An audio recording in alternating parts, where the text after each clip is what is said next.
Zee 24 तास एक पाऊल पुढे। राज्यात उपमुख्यमंत्री अजित पवार यांची टगेगिरी अजूनही सुरूच असल्याचा टोला शिवसेना पक्षप्रमुख उद्धव ठाकरेंनी लगावलाय। उद्धव ठाकरे यांची आज मालेगावात जाहीर सभा झाली। आमचं सरकार येऊ द्या, मालेगाव जिल्हा करणारच अशी घोषणा उद्धव ठाकरेंनी केली। तर राष्ट्रप्रेमी मुसलमान आमच्यासोबत आहेत, आम्ही जातीयवादी नाही असं प्रत्युत्तर त्यांनी विरोधकांना दिलंय। 70,000 कोटी सिंचनाचा घोटाळा करून सुद्धा जेव्हा अजित पवार टगेगिरी करत गावोगावी फिरतायत, लाज त्यांना वाटत नाही, त्यांना चाड नाही, पण तुम्हाला काही चीड आहे की नाही?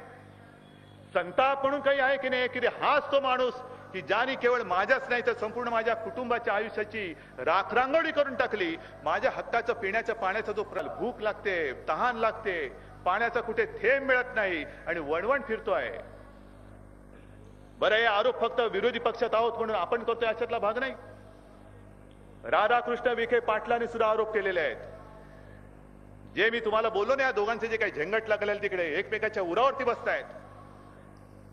राधाकृष्ण विखे पाटील लातूरमध्ये बोललेत, 70,000 कोटी रुपये खर्च करून तुम्ही जी धरणं बांधलीत, ती धरणं कोणासाठी बांधलीत? जनतेसाठी बांधलीत का कंत्राटदारासाठी बांधलीत? मग लावा तुमचे कुत्रे मागे, लावा, काढू दे त्यांना वास, जाऊ दे, कुठे गेला पैसा शोधू दे ना त्यांना, का नाही चौकशी करत? जर राधाकृष्ण विखे पाटलांसारखा जबाबदार मंत्री तो जर का प्रश्न विचारत असेल तर निश्चितपणे हे पैसे खाल्ले गेलेले आहेत। होय, आमच्या सगळ्यांचा असा स्पष्ट समज आहे आणि स्पष्ट आरोप आहे की एवढे पैसे खर्च करून सुद्धा जर का आमच्या वाट्याला पाणी येत नसेल, प्रकल्प होत नसतील, तर हा पैसा गेला कुठे शोधा। आणि विखे पाटलांना सुद्धा सांगतोय, पृथ्वीराजांना सुद्धा सांगतोय, अरे बोलायला काय, आम्ही सुद्धा बोलतोय, पण आज अधिकार तुमच्याकडे आहेत, तुम्ही मुख्यमंत्री आहात, तुम्ही मंत्री आहात। लावा चौकशी, लावा आणि दूध का दूध, पाणी का पाणी करून टाका। चौकशीची नाटकं नका करू। माझा भगवा तर डौलाने फडकणार, मी हिंदू आहे, आम्ही हिंदू आहोतच। पण यांना कळत नाही आम्ही कोणाबरोबर बसलो। व्यासपीठावर सुद्धा असतील मुसलमान, तुमच्यामध्ये सुद्धा बसलेले असतील मुसलमान। काय आमचं भांडण कोणाशी आहे?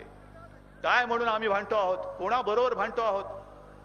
काँग्रेसवाल्यांना म्हणा या व्यासपीठावरती या, नुसतं जातीवादी म्हणून आमच्या डोक्यावरती शिक्का मारून चालणार नाही। जर आम्ही जातीवादी असतो तर आज हा तमाम माता भगिनी आणि बांधव इकडे जमला नसता, हातात भगवा आणि त्याच्याबरोबर हिरवा आणि निळा इकडे फडकला नसता, अजिबात फडकला नसता। पण नुसतं जातीवादी म्हणायचं। झी 24 तास एक पाऊल पुढे।